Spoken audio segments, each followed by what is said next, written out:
Hello, everyone, and welcome to Monday's Facebook Live. I'm Maria Kliavkov, and as always, it is my great honor to be here with you. Our topic tonight is the loneliness of grief. A number of you have talked about this. Mary is the one who asked me to speak to this, so hopefully she'll be able to join us for this. And as always, just put your comments and questions in the sidebar, and I'll be happy to answer any questions you may have as I'm talking. But what I want us to think about is the loneliness of grief that starts, of course, with our loved one being gone and us feeling lonely and separated from them, because that physical separation is devastating. If we're used to being with them in the same space, if we're used to phoning them on a regular basis, if we're used to communicating with them in any way, this can be really, really devastating for us. And that in and of itself takes time and healing. This becomes even more complicated if the people in our immediate realm don't allow us to share our grief journey with them.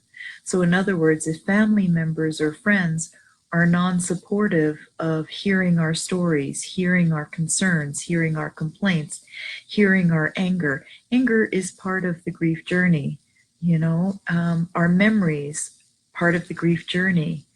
The death story, if we were there during the time of death, that death story, all of it is part of what we need to work through. And we need compassionate ears that can listen to our sadness, and that can listen to our anger, and that can listen to our judgments. And when we go through our regret review, we need somebody there to hear us. Unfortunately, most people don't know how to be there for us.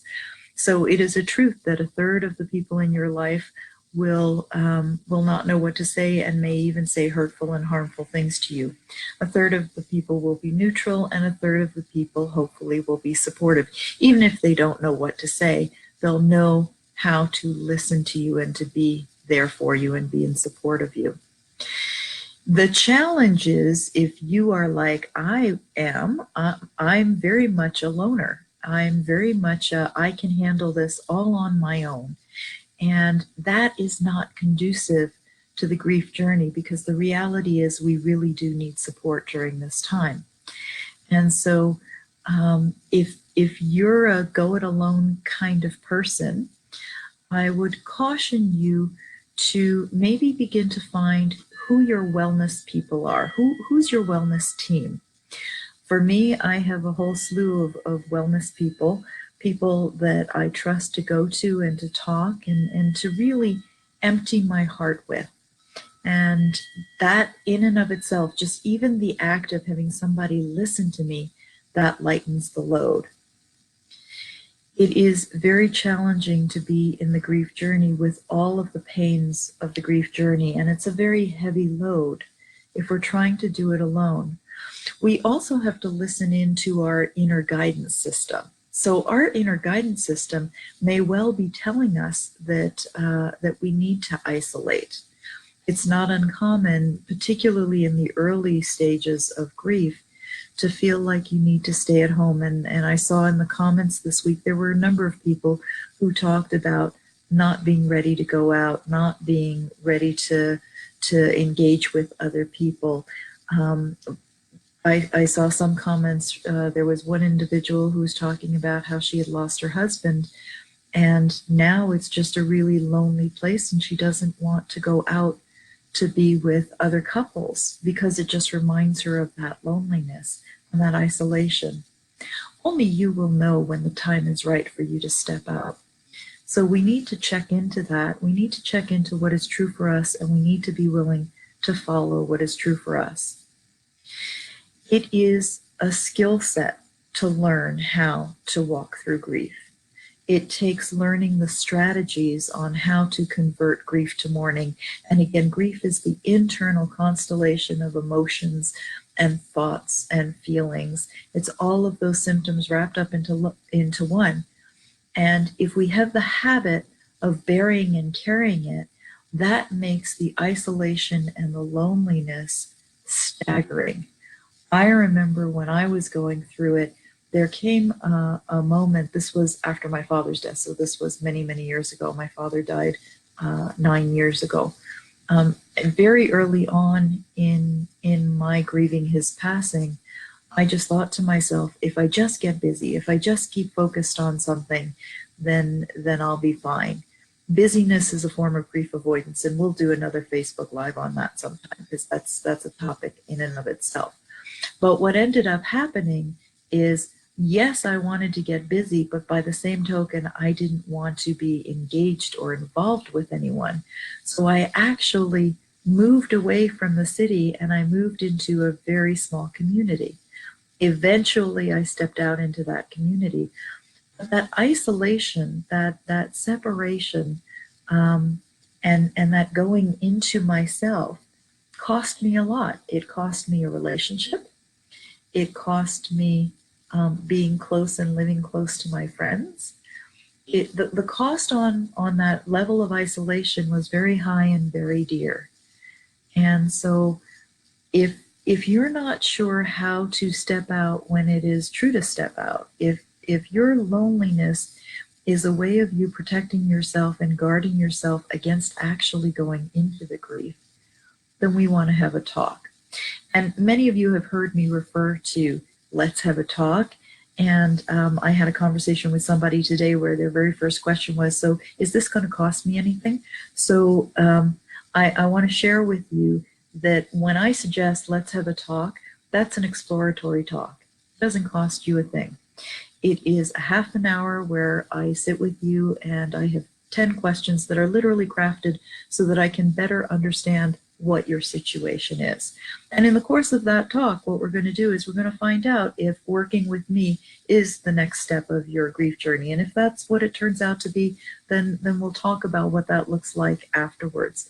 But for right now, what we want to do is we want to say, if you are suffering with your grief, you don't need to be suffering. Pain is inevitable in your grief journey. But if you find that you're suffering, and every time I see the word stuck, that's somebody who is suffering, because being stuck in something means it's not flowing through you. You need to be willing to be in the pain of it, but being stuck in it is usually your resistance to it. And sometimes there is the loneliness of grief that is the natural loneliness, that is the longing for the person who you want to be with, and your need to be quiet and to be alone and to feel the loneliness. That's part of grief. And so being present to that lonely feeling, being willing to sit with that lonely feeling and move through it, being willing to move through that lonely feeling, that's part of the grief journey. But if you're feeling like you're stuck in loneliness, if you feel like you're isolating yourself, and that's not what's true for you to do, then I would encourage you to give me a call, because we really want to ensure that we're converting our grief to mourning, that when we're feeling that loneliness on the inside, we have a pathway for expressing that loneliness on the outside. That's why getting a wellness team is so important. So I invite you to think about who is the 1/3 of people who can love and support you in this journey, because that's the key. To find who your wellness team is. And if I'm part of that wellness team, that would be my great honor. Whoever it may be, when you're feeling that loneliness and you're feeling isolated, finding a way to step out of it enough to connect with someone. And it actually doesn't even have to be a person. You can connect with someone through writing a letter. You can connect with someone through journaling.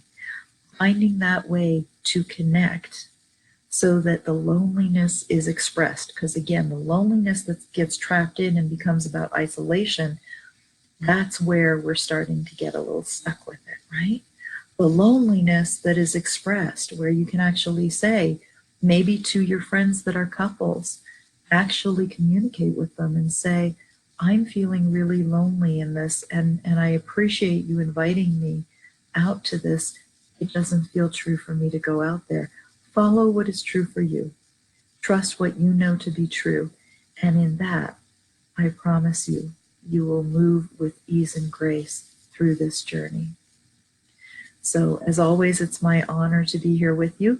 I don't see any questions coming up, so we'll just leave it at that. For people who are seeing this afterwards, please by all means type in your questions, and I will keep monitoring it. And if you do want to book a call with me, just send me a note, let me know what time zone you're in, and we will schedule you for a call as quickly as we can get you in. Thank you so much. Have a great evening. Namaste.